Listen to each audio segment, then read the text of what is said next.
Hey, what's going on, everybody? Welcome back to another episode of Baseball Adjacent. The Rockies won a game 14 to 12. The season is back on. The Twins finally lost, canceled the season. A bunch of managers have been fired. We got a new NL playoff race. We got players of the week. We have a busy episode here for episode number 2 of Baseball Adjacent. Some house cleaning. First, I am in New York. That's why I have this big ass headset on, because it's a backup microphone. And also, if you hear police sirens, the Knicks just won a playoff game. As we record this, they just won game 1. So that is where I'm at. Justin, how are you doing today, buddy?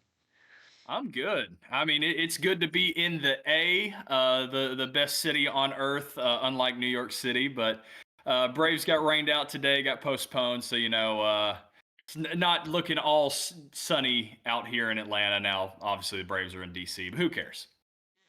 Yeah, I'm supposed to go to a Yankee game tomorrow. It's supposed to rain. Well, tomorrow as we record this, probably today as you're watching this. It's supposed to rain, but we'll see. I got a Met Dodger game Friday night I'm going to, so it'll be a good time. Maybe follow our Instagram. The link down there will be in the description. You can check out some like stories or posts or something. I'll figure something Yeah, out. you might see some double uploads coming from the both of us because I might be at the Braves Padres game in Atlanta Friday night as Uh, well. So there you go. Busy follow us night. over on IG. Busy night on the social media. But we have a busy episode today. We can't be dilly-dallying here. It's late as we record this. I'm hopped up on a 24-hour donut shop that I found across the way. So let's get into it. We're going to talk first negatively about some managers getting fired. Obviously, the Pirates fired their manager on May 8th, and the O's fired their guy on May 17th. The Pirates, I guess you could make the argument, is a little more justified because they've been bad for longer. So let's talk about them first. What do you think, Justin? Well, I mean, when you're 12 and 26 come May 8th and you're 307 and 442 with a 410 winning percentage as your managerial career of the Pirates, I think it deserves to be fired. But let's take that with a grain of salt because you have to look at ownership first when we talk about Pittsburgh. They're notorious for trading away anybody once they get anywhere close to pretty expensive arbitration costs. They are not going to pay anybody unless your name is Andrew McCutchen when you come back to sell jerseys on a much lower salary than what you typically have. Who knows? They may not even pay Paul Skeens, and we're talking Paul Skeens trade talk already this early into his career. So I think the buck really needs to be placed on the ownership group here in Pittsburgh. I don't think this is a Derek Shelton thing. Um, but someone does have to take the fall for them being as bad as they are. And unfortunately, it should be the Pittsburgh ownership group, but it's not going to be the Pittsburgh ownership group as long as they're the owners that are running the ship. Yeah, it's I don't know. I mean, somebody's head had to roll, obviously. It's unfortunate it's Shelton. I kind of look at it this way. I don't like take the best manager in the league. Who do you think the best manager in the league is, Justin? Maybe like an Alex Cora, Dave Yeah. Roberts, a Bochy, something like that. If you throw them on the Pirates right now, that is still not a winning team. They Uh, just don't have talent at all. They've got a nice pitching staff when they're all healthy, but they don't have an offense. They don't have talent at all. And you yeah, can't, the best manager in the world can't win with AAA, quad A talent. Yeah, I saw today Jared Jones as well going down with an arm injury. He's out for the remainder of the year. It looks like. Well, he was already out to begin the year, so this is an even extension for what he's already Yeah. had. So So it's not looking good there. it's not a good recipe out there. That's a job I can't imagine is coveted. There just is no way. I don't think there's anybody who's jobless in baseball looking for a managerial position that's salivating over managing the Pirates. Sure, you have Paul Skeens, and that lets you like dream a little bit. You're like, maybe there's a shot.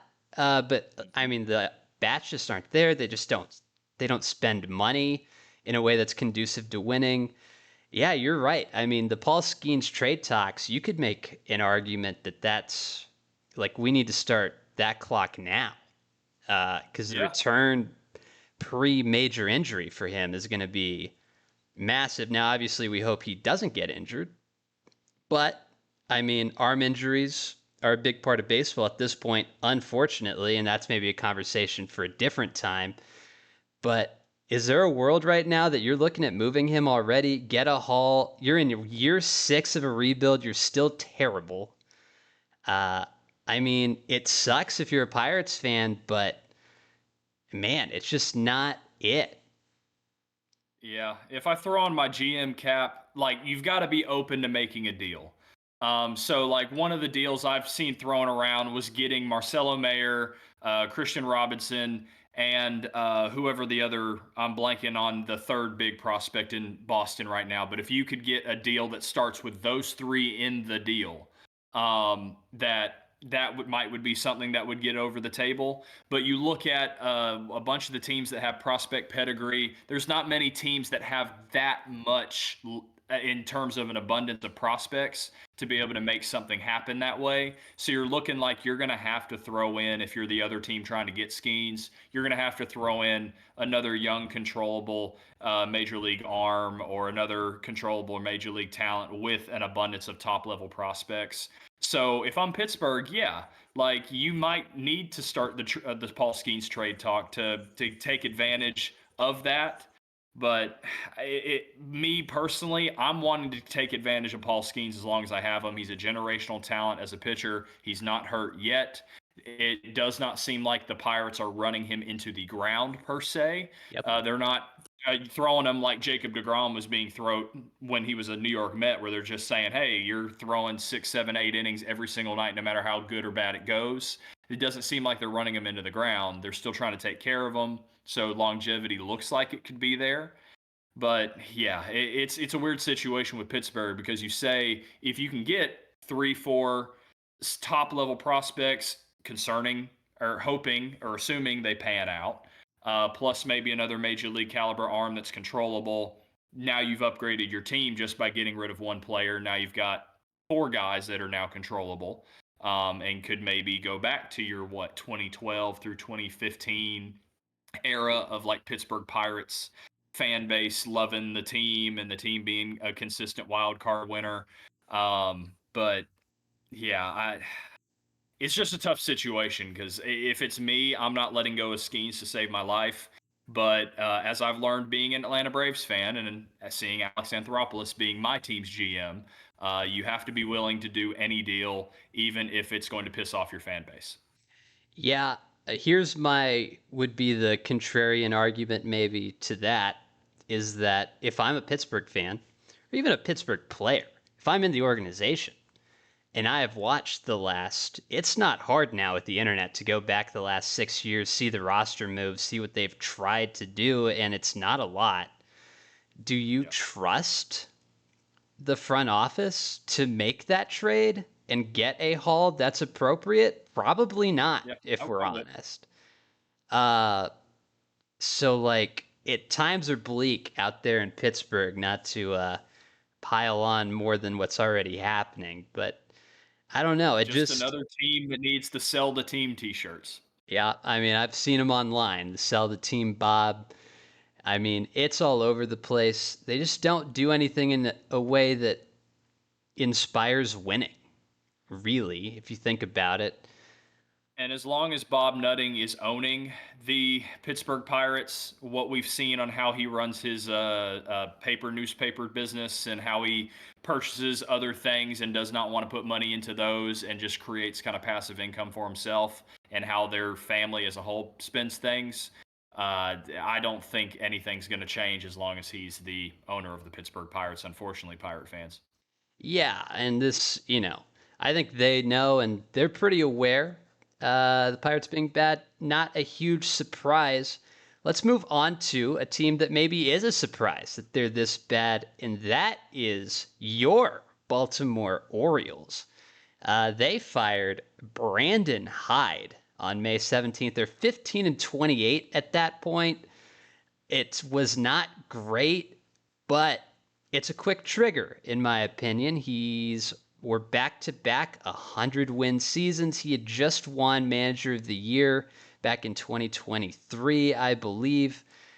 It's a quick trigger, man, for a team that just was underperforming. All the parts are there. The mojo maybe wasn't great. There could be stuff behind the scenes that we're just simply not aware of. I will admit that because we're just not there. There could be drama behind the scenes. The higher end, the owners, the GM just may not be a fan of the guy, and they were just looking for a reason to get rid of him, and he just was successful. The flip side of that coin, was still, even with those 100-win seasons, a below 500 manager for Baltimore.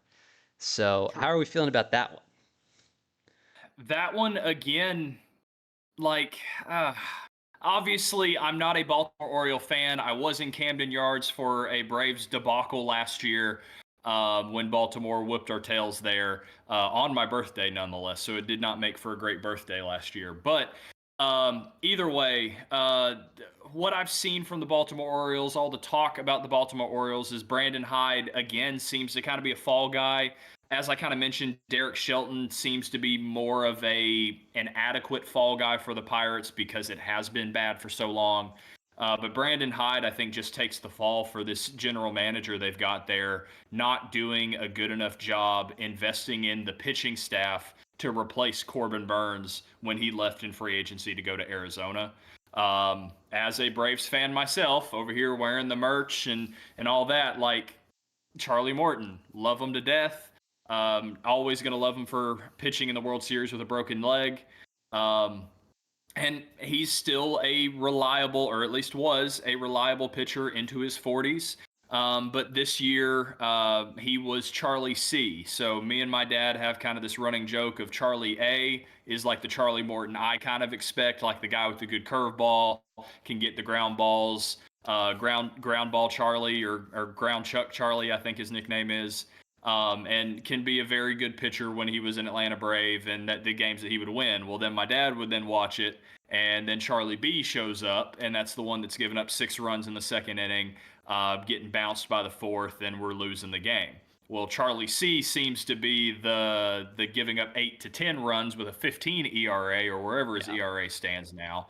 But he's not the only guy on that staff performing that badly. It seems like they've done a terrible job replacing what they've lost in Corbin Burns. And I think the pitching itself is biting them in the rear ends right now. The offense took a second to get going. The offense looks like it's kind of coming around now. But you're 16-32 at the time of recording, 13 games back from the Yankees. Wild card looks kind of bleak at this point, too. This might be a year that if you're an Oriole fan, you're looking at it as we've got to reset, trade off any asset that we don't have control over for the next year, and try to restart this thing over. Because you've got the farm talent, you've got young guys coming up the system. You just need a couple more veteran pieces and better like bullpen additions, better starting rotation additions to make this team a threat again. But losing Corbin Burns, I think, was a huge component for this kind of 16-32 start we've seen. And unfortunately, Hyde, I think, has to take the fall for it. Here's my thing. I think this started in the off season, and we watched it, and I know we talked about it kind of off camera pre like the show existing, so nobody would have heard it. We talked about in the off season, Burns left, and the other thing that left was Santander. So you lost a top end pitcher. Obviously, I don't think anybody's arguing that Burns is anything less than one of the best pitchers in the game. I don't think anybody's saying he's the best pitcher in the game, but he certainly is an ace. He was certainly their ace. They didn't really go out and replace that. They've tried to replace it by like committee almost. They signed a bunch of like depth guys, and you try to moneyball it and try to replace it in the aggregate versus just like, we need a dude that can go out and throw 190 innings and have a low 3 ERA and strike out 200 guys. They didn't do that. They went out, they got Charlie Morton, who, as you said, unfortunately has not been great this year. The pitching as a whole has just not been great this year. There hasn't been a top end guy to just like stop the slides necessarily. It's just been a Mhm. bad experience there.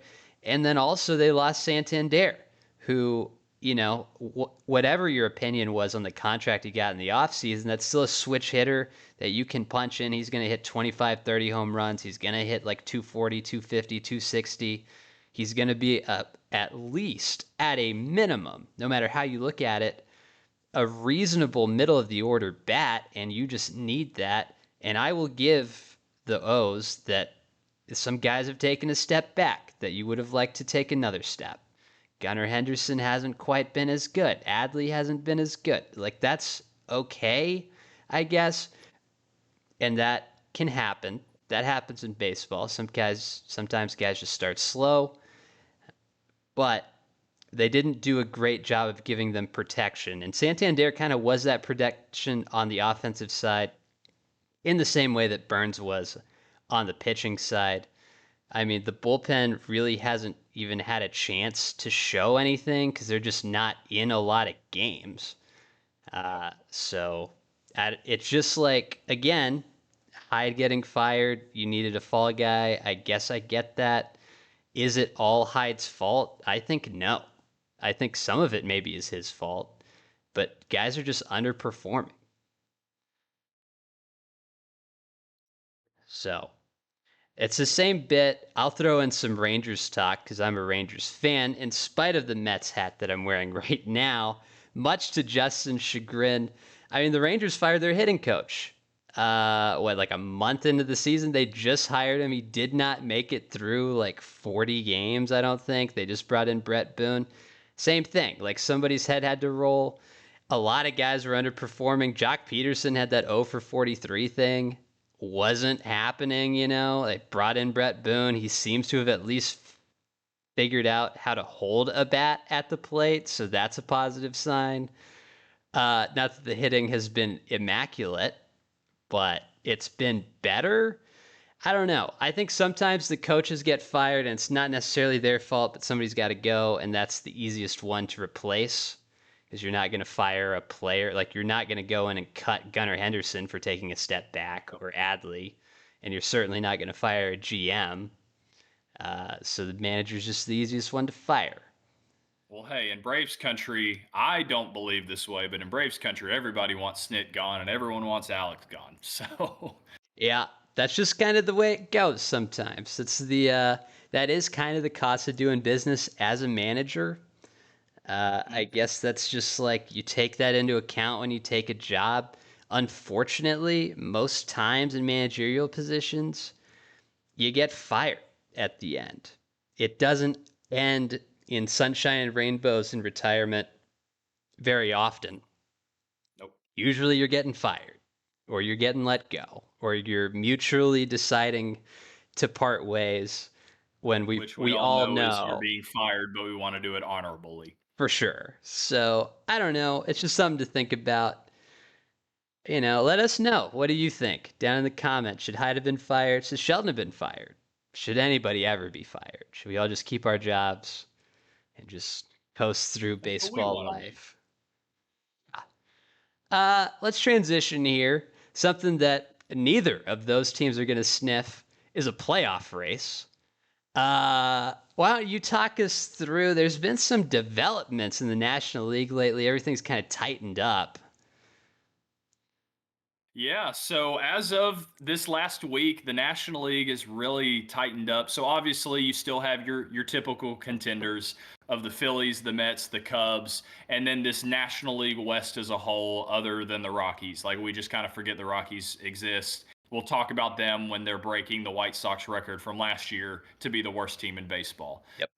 But like we talked about last week, the St. Louis Cardinals are on a tear. They've gotten themselves back over 500. They're 27 and 23 as we talk at this podcast tonight. 3 games behind the Cubs. They're firmly in the wild card race, ahead of the Padres, who are 3 and 7 in their last 10. And the Diamondbacks are still kind of hovering a game or two above 500, and opened up the door there for obviously my Atlanta Braves, who right now are on pace with the Dodgers as the best team in baseball record wise since the first 7 games of the season. Now, obviously, as we speak, my game got suspended and it's against the Nationals. We're going to be making that up September 16th. So we did not play today, where we had a chance to get back over 500 and be 25 and 24. And we have had 2 games kind of not go our way that should have probably been Braves wins because the bullpen kind of blew it as of late.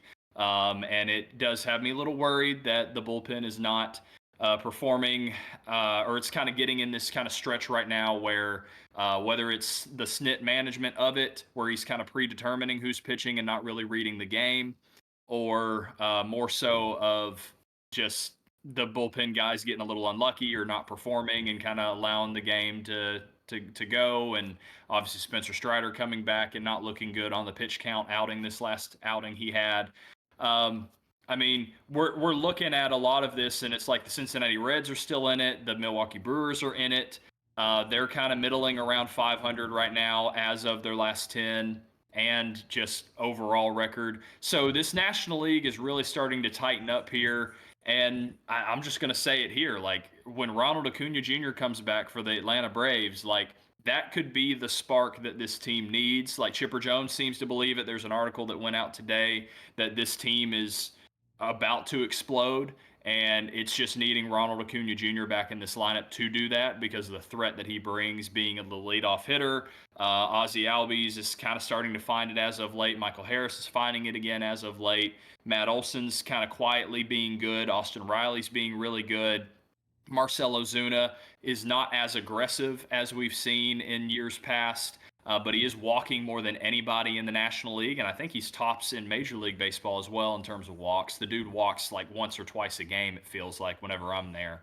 Yep. But I mean, this National League playoff race has gotten extremely tight over this last week. And of course, we've got like 4 or 5 months left of a season to go. We haven't even really hit the dog days of summer. Trade deadline's not even close. We're not even close to the All-Star game, or where me and Josh will be at later this August at the Speedway Classic. We're not even to that point yet. So there's still a lot to be seen. But this National League is kind of sorting out to be, we're going to have 3 or 4 good baseball teams not make the playoffs if we keep going on like this. Yeah, and I think that's kind of the opposite of how we thought as the season started. I mean, the entire NL West started on a terror. The Padres are 3-7 in their last 10. As we record this, they've lost 5 in a row. Again, as we record this, they do have a game in progress, I believe. And we say it's tightened up.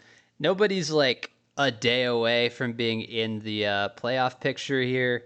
The Cards are a game and a half out. They're that 4th team, but they are doing well. They're 6-4 in their last 10. The Diamondbacks are treading water. Again, Atlanta's treading water, and we know that Big Bopper is coming back in Acuna, and that's a game changer, and it gets scary. I mean, Looks really good in Gwinnett right now. Yep. The Phils taking the lead in the NL West or NL East lately, not West. Directionally challenged. It's late. I've had a long day. And that Yeah, is still despite the Jose Alvarado suspension. that's true. They're 8-2 in their last 10. They've won 6 in a row. They've taken the lead over the Mets, who again just treading water. They're 5-5 in their last 10. They got a big series with the Dodgers coming up this weekend. That'll tell a lot, I think, for where everybody's at. We're deep enough in the season to kind of see what everybody's got. That's kind of a big playoff atmosphere series here early, which feels wild to say, but I think that's like a fair statement. I don't know, man. The NL West, the NL East, both being kind of stacked, at least at the top, makes this whole thing interesting. The Cardinals just kind of throwing themselves in there. The Braves, oh, it's an interesting playoff. It's going to be interesting Yep. to see where we're at like the All-Star break. Oh, definitely. Like, a lot of these teams, I think we're going to have at least 3/4 of the National League being buyers, if we truly have a buyers sellers market here this year.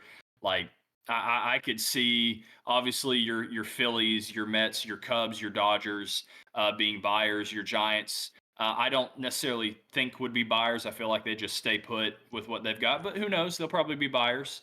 But I mean, Arizona wants to make a run. San Diego, with the new ownership, wants to make a run. You can never count out Alex Anthopoulos to make behind the scenes moves. The Cardinals might say, "Hey, we're ahead of schedule. Let's try to get to the playoffs this year." Cincinnati's kind of starting to feel pressure of they're in what year 5 or 6 of a rebuild, and they're Yeah. finally kind of hovering in the race. Milwaukee's kind of not performing as well on the road, keeping them down in fourth place. They might want to buy. So I think it's going to be a big buyer's market here in the National League, and we might have a nice little race come All Star break. Yeah, and I would like to switch here, talk about the AL for a second, throw Justin for a loop here. We got so you have the three wild card teams. That's Minnesota after their just absolute terror the last couple of weeks, won 13 in a row. They've cooled off a bit, not much, but Yeah, they 8-2 in their last 10. That's yeah, really not cooling off. Yeah, it's cool enough from winning 13 in a row. 13 in a row. Yeah, Let me tell you, cancel the season, dog. Where did the win streak go? But they have jumped the Royals as the first wild card team because everybody's still chasing Detroit out in the AL. We got three AL Central teams hold the three wild card spots here, and then it's hectic right below them. We got 7 teams within 4.5 games. We talked about the NL getting tight. I mean, Houston, Texas, Toronto, Boston, Tampa Bay, the Angels somehow still in it. They put together a nice series against the Dodgers. The Sacramento Athletics somehow still in it in spite of their best efforts to the contrary, because yeah, they're getting kind of they've cold as of lost late. they've lost every game since we last recorded. They've lost 7 in a row. So But wait for summer, and those balls might start flying, and that might pull them back in the race because that team is, I think, one of the most exciting to watch, even despite the announcer they got. yeah, they've yeah, they've got some boppers. NBC, I think Sacramento, is that who does the games out there? If you need a play-by-play guy, hit up Justin. He's got a good handle on I things. will do it. People like to say or a couple people mistaken me for Wiley Ballard, and Josh, you can maybe go edit in a picture of Wiley Ballard, one of the Braves beat reporters. You know what? I And will do throw that up that. on the screen. And someone asked, "Hey, are you Wiley?" And I'm like, "Why would Wiley be sitting in the 400 section of a Braves game when he's probably working?" That's a great point. But I guess you never know. Maybe he's just looking for somebody's number to grab out in That is true. That is Toronto. true. So, ladies, hit up Justin or don't. Think he's taken. Actually, no, he's taken. So maybe don't do that. But guys, hit up Justin because he's looking for some people to talk to. We're gonna stop this conversation before we get any further. Yeah, Yeah, I let's mean, get back to the American League talk. Detroit kind of just running away with things. Yeah. It's been shocking. I won't lie to you. I think Detroit fans are like, yeah, guys, we're here. This is the time. We talked about him last week. Baez has been good. Riley Green, I'll tease a little bit, been on fire the last 7 days. The pitching's been pretty good. I mean, they're winning 7 of their last 10 every 10 games, is the way Yeah, I this mean, is and they're going. 17-5 at home, so they're almost like unbeatable at home. They're still 16-12 on the road. And this begs the question for me, like obviously the Tigers might try to get an extra bopper in the lineup, or they might, well, I mean, they really don't even need a bopper because they got Torkelson, they've got other guys that have power in that lineup. But if they add, what do they add? Because in my opinion, if they add anything, I think they would just try to get a Tariq Skubal extension done whenever the All extension day. deadline stuff opens up again. Yeah, I mean they are they're in the plus on everything. They're in the plus at home, they're in the plus on the road. They're above 500 against teams that are above 500. They're doing everything well. They're pitching well, they're hitting well. It's just a good team. There's not Yeah. really any holes, you would say. I guess to go to what would they add? Yeah, I Like mean, a pen with playoff piece? scenarios, you can always get another starter. You can always get another high leverage bullpen arm. So if they add anything, that might be what they do. But in reality, just locking down Tariq Skubal so he's not a free agent so he's not a free agent is probably the best thing they probably can do as an addition. Yeah, I don't know. It's not, I mean, again, Detroit fans have got to be saying, like, yeah, this is what we've been waiting for. The pitching's finally here. The bats are kind of hitting. We expected this. I would say a lot of the baseball world did not. I feel like it's always in the Central, it was Cleveland or Kansas City. In Kansas City, you'll get your flowers soon. We'll do a segment on you in a few weeks. I am positive. But man, You are Detroit, the redheaded stepchild, yeah, or should I is say Dorothy? Detroit to me. I mean, it's an easy thing to say at this point, but surprise of the season. I Yeah. really thought that was going to be a team that hovered around 500, was maybe fighting for that last playoff spot. Maybe they're 2 or 3 games above. Maybe they're a game out at the deadline from a wild card spot, but they are running away with things. It's kind of Now, wild. do you agree where they're at in the power rankings in terms of Major League Baseball overall? MLB has them second in the power rankings behind the Dodgers. I think as a team, at if we're talking, we'll do this in two ways. Yeah, a fully healthy Dodgers team is no doubt the best team in baseball. Absolutely. Because I was looking at, I don't have it pulled up or written down, so I'm not going to look at it just for the sake of flow for the episode here, listeners. But I was looking at the pitchers they have on the IL, and that right there is a gnarly starting five for any team. And that is the people they have out. And then they still have an unreal starting rotation on top of the five guys that are out. That is Uh, not performing well, but on paper, on paper, Yamamoto carried a no hitter into the sixth or seventh oh the yeah, other night as we record everybody this. outside of Yamamoto is Yeah, outperforming. Yeah. it's interesting. They're getting Kershaw back. Not that that's like a huge ad at this point, which I'm sure I'll eat my words because he's going to now throw 120 innings and have a 2 ERA in the remainder of the season. But it's 5 interesting. ERA. If everybody's healthy, I think the Dodgers are the better team.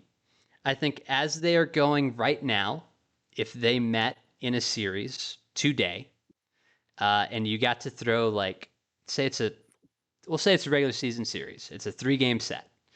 I think Detroit would win 2 of the 3. I really do. I just think they're rolling a little bit better right now in this moment as we record than the Dodgers are. And the Dodgers are a damn good team, but the Tigers just got something going. It's interesting. It's interesting to watch. They're just kind of good. So let's transition, unless you have something. Well, the other thing I was going to say too is just the Seattle Mariners. They've behind Kevin Seitzer, former Atlanta Braves batting coach, who just lost his job to your Rangers, Tim Hires, who's now come home and with us. He's kind of turned around that offense in Seattle too. It was Seattle could pitch and couldn't hit worth anything, and that offense as of late's been on a tear, and they're first place in the American League West. Yeah, and it's been interesting. I think the West, to me, still pretty wide open. I still think like 3 teams could win that. The 3 teams I have in mind is Seattle, Texas, Houston. I think Oh yeah, the by the top end three of the teams there are the season, three that have yeah, chances. The Angels fall off again at some point. A's, I think, get back in some type of thing, but they're just kind of like the Nationals are in the National League East, yeah, like a scrappy good team that can maybe upset some people, but you're not going to be a playoff team this year. yeah, but it's watchable baseball, which is a step in the Yeah. right direction. I think the West to me pretty wide open, but you're right. The Mariners, them being able to hit is a curveball I don't think any of us expected. Cal Raleigh's on a tear. Uh, Dylan Moore Jorge Polanco. pre-injury was doing good. Polanco, yep, he was kind of crushing. Fantasy team. I mean that whole team, and we saw the study, like the ballpark study, that was like, hey, maybe Seattle's like a weird place to hit, and then immediately on the heels of that, everybody's turning around and kind of hitting. Yeah, it's the regression back to a mean that we didn't knew exist. Yeah, apparently so. So now let's go to players of the week here to wrap us up. I'll go first here because we're talking American League. We'll stick in the American League. We're doing a pitcher and a hitter every single week, at least for now. I'm sure we'll switch to month when we get to the end of months. Maybe we'll do a player of the week and a player of the month at the end of the month. We'll figure that out when we get there. We'll But release our own tops now cards. yeah. We'll go pitcher of the week because we're talking about him. It's Luis Castillo from the Seattle Mariners. He's pitched 13 innings in his last 7 games. So he's had 2 starts. So this is, I guess, the way this is going to go, just stat finding. This is going to weight more to guys that just happen to have 2 starts. But he has had 2 incredible starts. He's had 13 innings pitched. He's allowed 1 earned run over that. It's a 0.69 ERA, 11 strikeouts, not really walking anybody.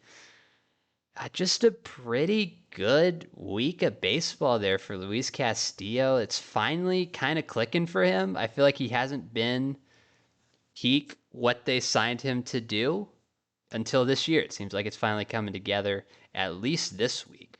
No question this week. But it seems like this year has felt better from him off the mound. And then our hitter of the week in the American League is the Detroit Tigers. It's Riley Green. He has hit 458 this week, and that is a lot of batting average. It's a ton of hits over not a ton of at-bats. It's like 11 for 25, I think is what that is. Didn't write it down. Fact check me later. Let me know if I'm wrong in the comment section. Be like, no, Josh, he was 11 for 26. Get your act together. And to that, I would say you're absolutely right. But he did have 3 home runs. He had 9 RBIs. He's just kind of seeing the ball well. He's crushing it. Like we said last week, he's kind of leading the team. He's leading the charge out there. And that's something the Tigers have needed for a while, is a bat to lead the charge. I mean, we talked about Javi Baez. We gave him some flowers last week. Bent was pretty good. Riley Green this week, even better. Yeah, so moving on to the National League, it's the hot button topic guy or the hot button topic team that we talked about last week. I'll start off with my National League pitcher, Robbie Ray. So similar to your pitcher this week, Josh, and Luis Castillo, who was not traded to the Orioles, by the way. That was Luis F. Castillo. Yep. I've got Important San Francisco distinction. Giants starting pitcher Robbie Ray. Robbie Ray had two starts, but 2 quality starts. And that was 13 innings pitched. Did not get run support in one of those, so he's only 1-0 in terms of record, but record's not a pitching stat. But just throw it in here anyway because it's a stat. 13 innings pitched. Did give up 13 hits over those 2 games, but only 3 earned runs. Didn't walk anybody, to my knowledge, or at least my notes say he does not walk anybody. It did not walk anybody. So those 13 hits were the only damage that was done. The 3 earned runs were the only damage that was done. 16 strikeouts, and that comes out to a 2.08 ERA. The dude was, other than giving up base hits, the dude was pitching lights out all week for San Francisco in those 2 starts, the 2 quality starts. But if I do want to mention another pitcher, I've got to give some flowers to Mitch Keller. The dude can't seem to catch a break right now. Like I heard a stat saying that in all 13 or 14 of his starts this season, or all 10, I think it was in all 10 of his starts this season, the Pirates have only given him 14 total runs of run support. Oof. Statistically, he looked really, really good this week, pitched really, really well. I think he only gave up, I didn't make a note of it here just because he's the honorable mention. I think he only gave up 2 or 3 earned runs total. But when your team only gives you 14 earned runs in 10 starts, like it's not looking good. But Mitch Keller's pitching well, and another Pittsburgh Pirates arm that's kind of being ruined by the Pittsburgh management and what we've got going over there. But moving on to my National League hitters, I so want to go Drake Baldwin, a Rookie of the Year potential winner, because he did hit 571. He with a 12 for 21 spread there with a double, 2 home runs, 6 RBIs, a lot of those being kind of clutch hits. But obviously he's sharing time with Sean Murphy, so he's my honorable mention. But kind of out of nowhere, the Cincinnati Reds, we kind of talked about them getting back into this National League playoff race, kind of middling around 500 right now. Well, in a lot of those games, Will Benson has been stepping up for this team. Over the last week, he's 11 of 23, which is a 478 batting average. He's starting every night for him, which is why he's actually my choice for the National League Player of the Week or National League Hitter of the Week. 2 doubles, but 5 homers, 10 RBIs, and a stolen base. So he's getting something done on the ground, kind of similar to what Ellie De La Cruz is forcing with that lineup there. But Will Benson, not necessarily a surprise if you know ball like we do over here at Baseball Adjacent, Yep. but Will Benson is not somebody that most people would have on their radar to be someone that would be National League Player of the Week caliber. So I'm going to give Will Benson his flowers. But hey, we've got a nice Rookie of the Year run for AJ Smith-Shawver and Drake Baldwin, so I still got to give Drake his flowers. Dude is balling, and love him behind the plate in Atlanta as well. Yeah. And those are the players of the week. Do you agree with them? Do you disagree with them? Let us know down in the comment section below.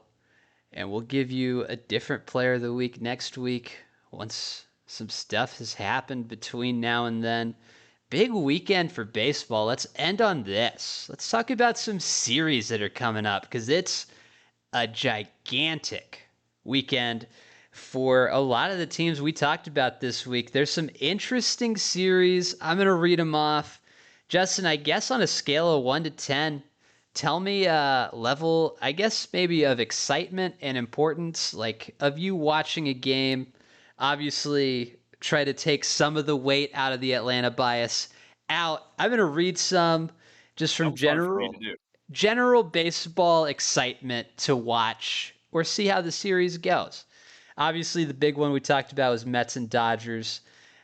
So, I mean, pretty high there. But the ones I'm more interested in, Cubs Reds, scale of 1 to 10. How excited? How interested? What are we feeling? I'm gonna take a 6 out of that one. I think the Reds have a chance to do some damage here, pull themselves back into the playoff race. So I think it's going to be exciting with that. Obviously, I'd need to kind of look at pitching matchups or who's projected starters to see, hey, is this kind of leaning Chicago or does this actually lean Cincinnati with the arms that they've got? But Cincinnati's got the bigger opportunity here, and if Chicago takes 2 out of 3, then that could really dampen, at least for a week or two, Cincinnati's playoff hopes. So with that, I'm giving it a 6 out of 10 because there is some importance there.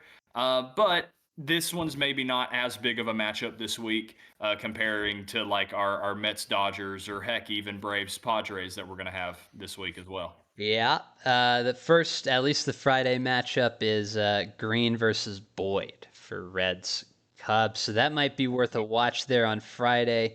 We'll throw it to Braves Padres. That's an interesting one early in the season. That's not like a make or break the season early, but it's an interesting see what you got series against two teams that are going to be pretty good.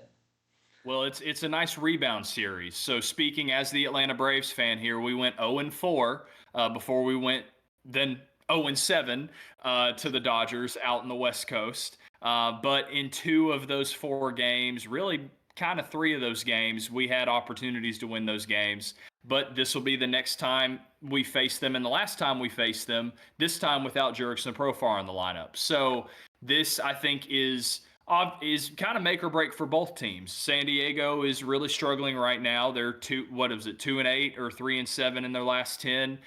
They're kind of falling behind the race in the National League West, even though they've kind of got a little bit of a buffer with starting as hot as they did. The San Francisco Giants and the Los Angeles Dodgers are not slowing down anytime soon, even despite the sweep that the Angels seem to get. I think the Mets and Dodgers are going to kind of beat each other up there. So, I mean, this is a big series for both of them. If Atlanta can take 2 out of 3, or heck, if we can get on a sweep and lose the series like lose the 7-game series 3-4, I'd love that. Pitching matchups look fairly good for Atlanta. Like I think off the top of my head, I remember it being, I think, Schwellenbach, Holmes, Strider, or Holmes, Schwellenbach, Strider, something like that. I think those are the 3 we would have going. More than likely, you'd end up facing Cease and King, the way things would kind of pan out. But yeah, I mean, I think it's big for both clubs because both kind of need a let's get off this kind of rocky road we're on right now. Braves are playing pretty well, but this might also be the series that Ronald Acuna Jr. gets activated as well. So if you need to see Ronald back in a Braves uniform, if you want to see Ronald back playing baseball, this might be the game, or it might be the series you need to tune in to watch as well. We will loop in two series into one. We got some AL Central bangers. We got Tigers, Guardians, and then at the same time, we got Twins, Royals. I mean, that is the top four teams in the AL Central just in two slugfests. Scale of 1 to 10, excitement level for that. Tigers Guardians, I'm going to give a 4 out of 10 because I think Cleveland is not playing good baseball right now. I think this is maybe an easier series for the Tigers and doesn't necessarily put away the Guardians, but might put them to sleep for now. But Twins Royals, I would say, is probably a 7 out of 10. Like this one is Minnesota's rolling on all cylinders right now. Royals are kind of hovering by 500. The Twins can maybe solidify themselves second place at least for the next week or two, if they can get this series over. The Royals, Twins are healthy right now. Royals kind of iffy. So now's the chance if you're a Minnesota Twins fan or if you're a Twins player to take advantage of that. Yep. We got two more here I'll throw at you. Let's go Mariners, Astros. It's interesting. To me, it's not the most exciting because you got to figure both those teams are going to wind up fighting it out at the end. Anyway, you still got a lot more. For me, that's like a 3 or 4 out of 10. I'll take the number on that one. We'll throw it back to you in the National League one. D-backs, Cardinals. Both these guys, we talked about it. They're kind of closing ground in the NL playoff race. It's interesting, at least. Yeah, it's an interesting one because, again, we want to see what St. Louis has when they play good talent. So if St. Louis can continue to perform against good talent, then maybe we start to think of them as a legit baseball team and not one that is just hot right now. But Arizona's got something to prove, and they need to stay hot in this playoff race. If the Mets come in and sweep the Dodgers, if the Braves can go in and sweep the Padres, the Diamondbacks have a huge opportunity to kind of make ground in this series. And obviously, not even knowing who San Francisco plays, San Francisco might be playing Colorado for all we know. But yeah, I think it's a bigger series for the Diamondbacks. But I think it's an interesting watch to see how the Cardinals play against a team that we at least deem as a playoff contender. So I would give it a 4 out of 10, comparing it to a lot of these other series we've got. But there is some importance there, so make sure to tune in to that one if you have some rooting interest there, or even if you don't. Yeah, kind of a stacked weekend in baseball. Another housekeeping thing, the Giants play Washington Okay. this weekend. So, I mean, pretty low, maybe on the excitement level. On the scale of things happening this weekend in baseball, there's a lot of banger series we just went over. Some other housekeeping. This is news to me. Well, it was news to me about 40 minutes ago because I've been watching SportsCenter loop it. Knicks lost in overtime. I left the bar where I was getting a donut because that's a thing in New York, apparently, I Yeah, we learned. were saying they won and New Dude, I York's going left. They were crazy up and they lost. 15 with like 3 minutes left. They lost in overtime. So I'm not even really sure how that happened. So I just straight up boldface lied Trey to Young all is of you in the laughing intro. on Twitter right now. Trey Young is No, laughing right now. no doubt. But I just straight up boldface lied to all of you in the intro. So that's on me. My bad.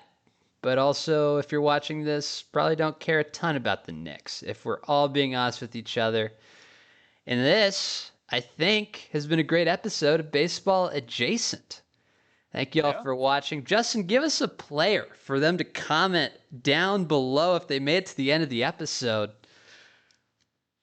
Okay, so with the National League and American League managers and coaching staffs for the All-Star game being released. I'm going to keep it Braves themed again today, but I'll pull in another Oriole or a former Oriole. So comment Nick Markakis. He's actually on Okay. the coaching staff. So comment Nick Markakis, the cake eater, the cake swinger. Go ahead and comment him if you made it to the end of this video. But with that being said, that's Baseball Adjacent. Make sure you go leave a like, comment, all that good stuff. Follow us over on the Instagrams, the Twitters, the X, whatever we call it these days. go check out the podcast on both mine and Josh's YouTube channels.